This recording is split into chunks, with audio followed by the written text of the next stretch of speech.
요즘 장로 피택받은 집사님들과 주일마다 공부를 하고 있습니다. 교회를 섬기는 행복한 장로라는 그 책을 읽고 나눔을 하고 있는데요. 지지난주에 공부한 6과 제목이 유능한 생각 조율사가 되라라는 그 6과의 제목이었습니다. 우리 박영옥 집사님이 읽고 발표했는데 공감이 가는 부분이 많이 있었습니다. 또 교회 리더들에게 꼭 필요한 내용이다 하는 생각을 했습니다. 앞부분에 이런 내용이 나오는데요. 어떤 일이 벌어지는가 하는 것이 중요한 게 아니라 어떻게 생각하는 게 중요하다, 그렇게 했습니다. 살다 보면 수많은 일들이 일어나죠. 좋은 일도 있지만은 안 좋은 일도 많이 일어납니다. 우리 앞길을 가로막는 장애물, 방해물들 많이 나타나지만은 그래서 생각이 중요하다는 것입니다. 생각을 하면은 우리가 그 장애물을 뛰어넘어갈 수 있습니다. 생각만 바뀌면은 새로운 길이 얼마든지 보이게 된다는 겁니다. 가나안을 정탐했던 12 정탐꾼들 중에 여호수아와 갈렙이 바로 그런 사람들 아닙니까? 왜 안 된다 생각하느냐? 하나님 우리에게 약속하신 땅이 아니냐, 그렇게 생각이었습니다.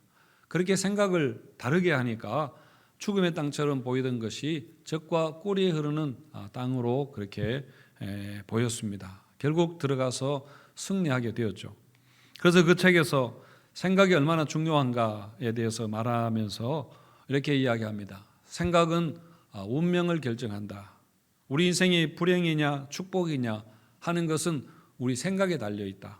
그리고 생각은 관계를 결정한다. 원수가 되느냐 친구가 되느냐 하는 것도 우리 생각에 따라 다른 것이고, 생각은 태도를 결정한다, 그렇게 했는데 생각을 잘하면은 감사가 넘치고 생각을 삐뚤게 하면은 이 세상이 불평불만 환멸 가득한 세상으로 보일 것이다.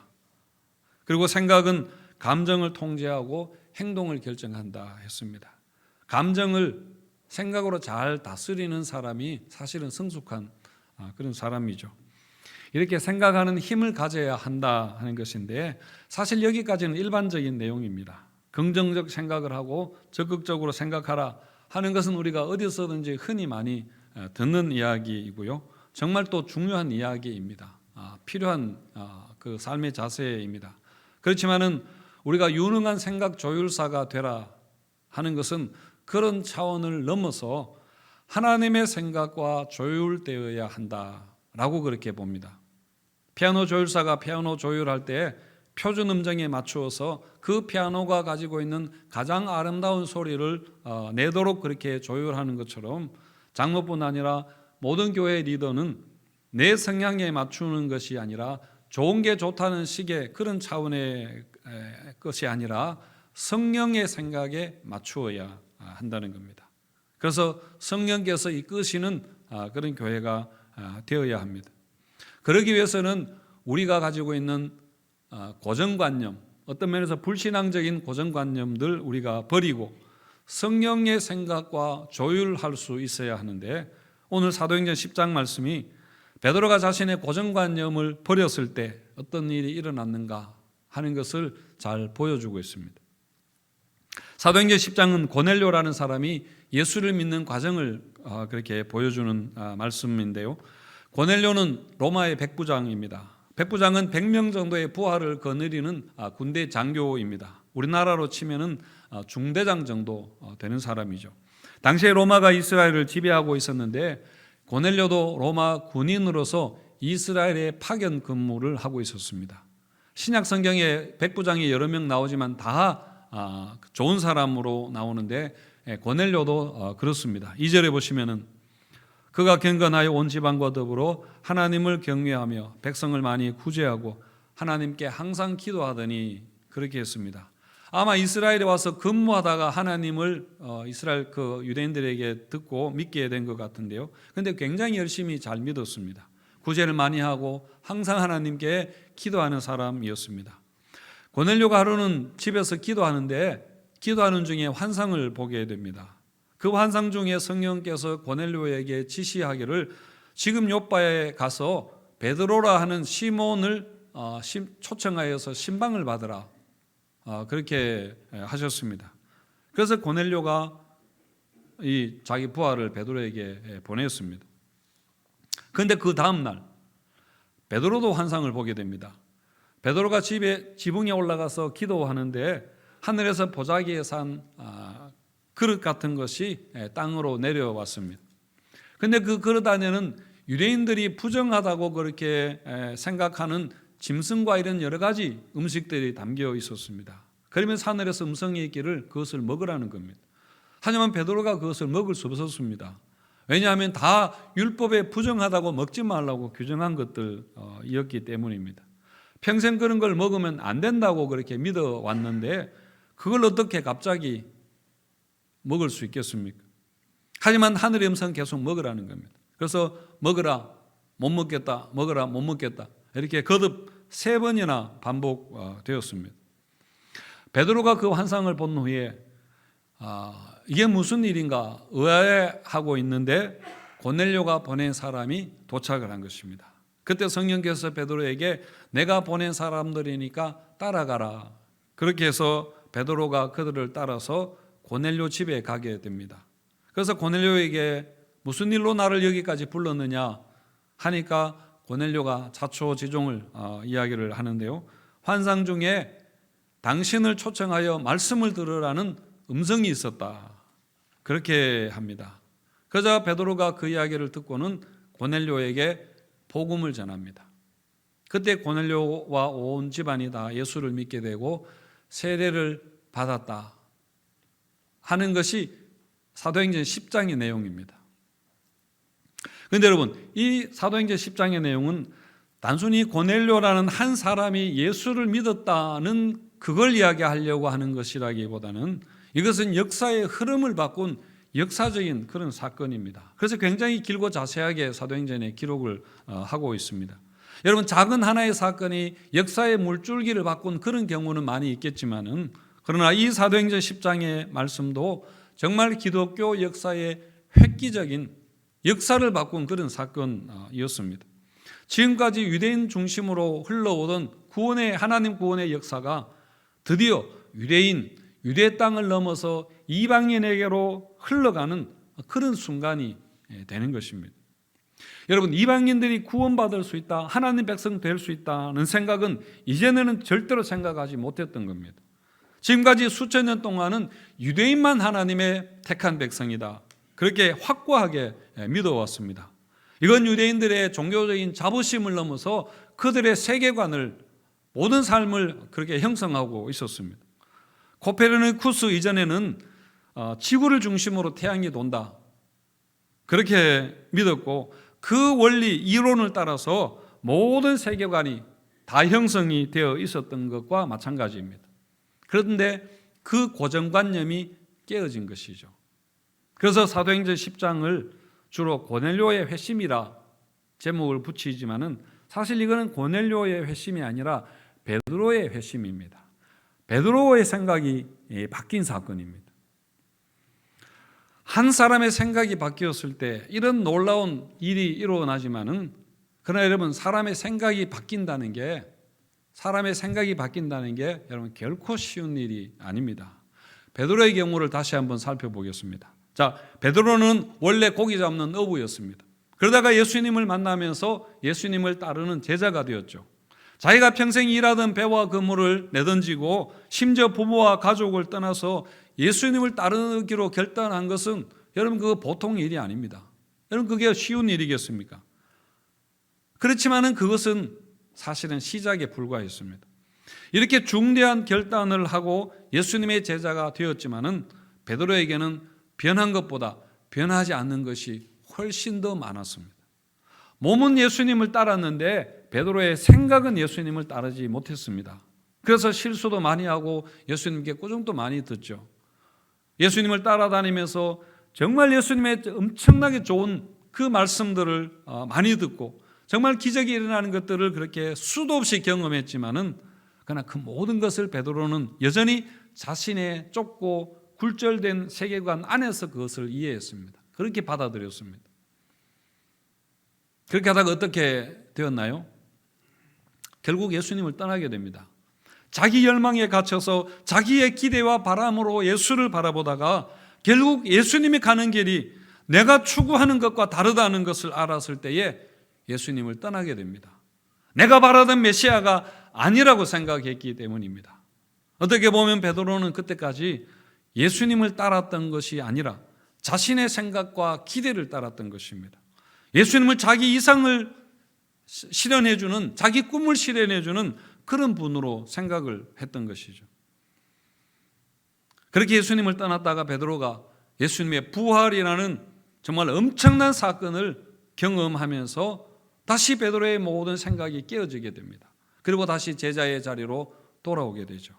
그리고 또 오순절날에 성령을 받고 나서는 정말 다른 사람이 되었습니다. 계속해서 생각이 깨어지고 바뀌게 되고 변하고 다음 단계로 그렇게 발전해 가지만은, 그런데 여러분, 그게 다가 아니었습니다. 오늘 고넬료 사건을 통해서 베드로는 다시 한번 깨어져야 했습니다. 다시 한번 그 생각이 거듭나야 했습니다. 더 이상 변할 게 없는 것 같고 더 이상 배울 게 없는 것처럼 보였지만은 그러나 그게 아니었다는 이야기입니다. 부활을 목격하고 성령을 체험했지만은 그게 다가 아니었습니다. 하나님은 복음이 예루살렘과 유대 지방을 벗어나서 땅 끝까지 이르기를 원하고 계획하고 그렇게 계셨는데 베드로가 이거를 막았었던 겁니다. 안 됩니다. 절대 먹을 수 없습니다. 그렇게 완강하게 3번이나 거절했던 것이죠. 하지만 결국 성령께서 역사하실 때에 베드로가 자기의 고정관념을 내려놓고 순종합니다. 그렇게 하자 4,000년 동안 예루살렘에 갇혀있던, 유대 땅 안에 갇혀있던 그 복음이 드디어 온 세상을 향해서 나가게 되는, 자유롭게 되는 그런 놀라운 역사가 일어나게 된 것입니다. 우리는 신앙을 주로 신념의 체계라 그렇게 생각을 합니다. 그래서 신념이 강하면은 신앙이 좋다 그렇게 생각하죠. 그래서 확신을 가지라고 그렇게 많이 요구를 합니다. 물론 좋은 것입니다. 우리가 예수님이 주시다는 것, 우리가 확신을 가져야 하고 복음만이 소망이다 하는 것을 분명히 믿어야 하지만은, 오늘 다른 측면에서 한번 생각해 본다면은, 여러분, 확신은 우리가 가져야 할 것이라기보다는 오히려 우리가 버려야 할 것입니다. 여러분, 정답을 아는 게 중요한 것이 아니라 여러분, 질문을 가지는 게 우리 신앙에 훨씬 더 도움이 됩니다. 이런 이야기가 있습니다. 테레사 수녀가 인도 캘커타에서 사역을 하는데 어떤 한 사람이 찾아왔습니다. 그는 자신의 남은 인생을 어떻게 보내야 사용해야 될지에 대해서 고민하는 그런 사람이었습니다. 테레사 수녀가 그 사람에게 제가 무엇을 도와드릴까요? 그렇게 하니까 자신을 위해서 기도해 달라 했습니다. 그래서 무엇을 기도해 드릴까요? 그렇게 하니까 그 사람이 말하기를 확신을 가지고 살아가고 싶습니다. 그렇게 기도해 주세요. 그렇게 했습니다. 그러자 테레사 수녀가 뭐라고 했는가 하면은, 저는 그렇게 기도할 수 없습니다. 확신은 당신이 추구해야 하는 것이 아니라 버려야 할 것이기 때문입니다. 그러니까 그 사람이 놀라면서, 아니 수녀님은 확실하게 알고 믿고 있으니까 그렇게 놀라운 사역을 하고 있지 않습니까? 저도 그렇게 되고 싶습니다. 그렇게 하니까 이 테레사 수녀가 웃으면서 하는 말이, 저는 한 번도 확실하게 알고 믿은 적이 없습니다. 저는 다만 하나님을 신뢰할 뿐입니다. 그리고 매일매일 주님을 따라갈 뿐입니다. 그렇게 했다고 합니다. 무슨 뚱단지 같은 소리인가 여러분 싶으시겠지만은, 하나님이 내게 무슨 큰 계획을 가지고 계시는지, 하나님이 무슨 일을 하실지, 나를 어떻게 인도하실지 알지 못한다 하더라도, 그것을 다 알지 못한다 하더라도 하루하루 하나님만 믿고 하나님을 따라간다는 말입니다. 그러면 계속해서 하나님이 우리에게 놀라운 일들을, 새로운 일들을 그렇게 경험하게 하실 것입니다. 여러분, 우리의 신념과 확신이 때로 우리의 신앙 성장을, 여러분, 주님의 일을 가로막을 수 있다는 것을 우리가 알아야 합니다. 베드로가 이전에 경험한 일만 해도 여러분 어마어마한 경험 아닙니까? 하지만 베드로가 거기에 만족하고 머물러 있었다면 하나님의 구원이 이방인에게로 흘러가는 그 일을 베드로가 경험하지 못했을 것입니다. 자신은 경험하지 못했을 것입니다. 자기 생각에 갇혀서 하나님을 가로막기도 했습니다. 여러분, 지금 내가 안다 생각하고 확신하는 많은 것들 언젠가는 여러분 바뀔 수 있습니다. 바뀔 수 있다가 아니라 반드시 바뀝니다. 고린도전서 13장에 보시면은 11절에서 내가 어렸을 때에는 말하는 것이 어린아이와 같고 깨닫는 것이 어린아이와 같고 생각하는 것이 어린아이와 같다가 장성한 사람이 되어서는 어린아이의 일을 버렸노라. 그렇게 했는데요, 반드시 그렇게 됩니다. 여러분, 그렇게 되지 않는다면, 그대로 있다면 그것은 성장하지 않은 것입니다. 그래서 여러분, 아무리 좋은 것이라도 깨달았다 하더라도 이게 다가 아니다 생각해야 됩니다. 신앙의 그 차원은 정말 오묘하고 너무나 깊고 놀라운 일들입니다. 어떤 목사님이 그 교회 지휘자한테 들은 이야기라고 하는데, 우리 교회는 절대로 아닙니다. 찬양대원이 되려면은 그래도 지휘자가 간단하게라도 오디션을 그렇게 보는 게 일반적입니다. 그런데 어떤 분들은 지휘자가 볼 때는 정말 찬양대 안 하는 게 좋은데 본인은 찬양에 은사하고 있다고 그렇게 믿기 때문에 기어이 들어오는 사람이 있다고 합니다. 그런데 그런 사람들에게는 특징이 있는데, 첫 번째는 노래를 잘 못하는 사람들은 소리를 잘 듣지 못한답니다. 남의 소리를 잘 듣지 않는 것입니다. 합창은 다른 사람의 소리를 들으면서 내 소리를 거기에 맞춰야 하는 것 아닙니까? 그런데 이런 사람은 남의 소리를 잘 듣지 않는 것입니다. 그러니까 자기 소리를 세게 지르는 겁니다. 아주 열정적으로 그렇게 은혜 받아서 찬양을 그렇게 하는 거죠. 그런데 또 어떤 이런 사람들은 자존감이 굉장히 높습니다. 그래서 누가 뭐라고 해도 별로 기죽지도 않고 상처도 안 받고 눈치가 별로 없는 것이죠. 그런데 결정적인 것은 뭐냐면은 이런 사람들일수록 굉장히 성실하다는 겁니다. 절대로 빠지지 않습니다. 부모님이 돌아가셔도 찬양대는 꼭 하고 그렇게 간다고 합니다. 호산나 찬양대 혹시 이런 사람 있으면은 이야기하시면은 다음 주 당회니까 제가 장로님들하고 한번 의논해 보겠습니다. 제가 재미로 한 이야기입니다. 그냥 너무 딱딱한 것 같아서 제가 드린 이야기니까요. 그런데 여러분, 우리가 신앙에 있어서 이렇게 하면 안 된다는 이야기입니다. 우리는 신앙이 우리 삶에 대해서 뭔가 확실하게 해줄 거라고 그렇게 생각하기 쉬운데, 오히려 신앙은 내가 확실하다고 생각하는 것을 여러분 계속 내려놓고 주님만을 따르고 새로운 것을, 은혜를 경험하는데 여러분 신앙 성장이 있는 것입니다. 여러분, 내가 안다고 생각하는 순간에 멈추어 버립니다. 그리고 여러분 거기에 머물러 버리고 굳어져 버립니다. 여러분, 신앙은 우리가 어떤 신념의 체계에 갇혀 있는 것이 아니라 매일매일 여러분 순종하는 것입니다. 주와 같이 길 가는 거 즐거운 일 아닌가 하는 찬송이 있습니다만은 정말 매일매일 주님과 함께 새롭게 결단하고 함께 걸어가는 그것이 여러분 신앙의 비결입니다. 주님이 이 문을 닫으셨으면은 또 다른 문을 열어주신다는 것을 믿고 여러분 매일매일 주님만 신뢰하며 따르는 것입니다. 교회는 성령 발전적이다 라는 말이 있습니다. 교회는 성령께서 창조하시고 성령께서 인도해 가시는데 계속해서 창조적인 방법으로 새로운 세계로 그렇게 이끌어 가신다는 겁니다. 여러분, 하나님의 구원이 이방인에게로 향했다 하는 것은 베드로가 생각해낸 베드로의 통찰이 아니라 성령께서 베드로에게 주신 생각이었습니다. 19절에 보시면은 베드로가 그 환상에 대하여 생각할 때에 성령께서 그에게 말씀하시되 그렇게 했고요. 44절에서 46절에도 베드로가 이 말을 할 때에 성령이 말씀 듣는 모든 사람에게 내려오시니 베드로와 함께 온 할례 받은 신자들이 이방인에게도 성령 부어 주심으로 말미암아 놀라니 이는 방언을 말하며 하나님 높임을 들음이러라. 그렇게 했습니다. 여러분, 베드로가 이것이 성령의 생각이라는 것을 알았을 때에 즉각적으로 순종했던 것입니다. 그래서 여러분, 우리가 새로운 시대에 주님께 쓰임 받으려면은 우리가 성령 발전적인 신앙, 성령 발전적인 교회가 되어야 합니다. 성령께서 우리의 주인이시라면은 주인이시면 항상 우리에게 말씀하십니다. 그렇다면 우리가 성령의 말씀을 들어야 하고, 그리고 우리가 성령의 생각을 알아야 하고, 그리고 우리의 생각을 거기에 계속해서 맞춰가야 합니다. 여러분, 선교 사명적 교회, 성령이 이끄시는 교회입니다. 여러분, 성령에 민감하지 않으면 그것은 제도적인 교회가 되는 것입니다. 제도적인 교회는 성령에 민감하지 않아도 하나님과 상관없어도 사람과 시스템이 교회를 이끌어가게 되어 있습니다. 그런데 여러분 그거는 주님의 교회가 아니라고 할 수 있죠. 골프 치는 사람들이 공을 치기 전에 티끌을 뜯어서 이렇게 공중에 날려보지 않습니까? 바람의 움직임을 보고 공을 치기 위해서입니다. 요한복음에 보면은 바람이 임의로 불듯이 성령의 역사도 그러하다. 그렇게 했는데 여러분 성령의 새바람이 이미 불고 있습니다.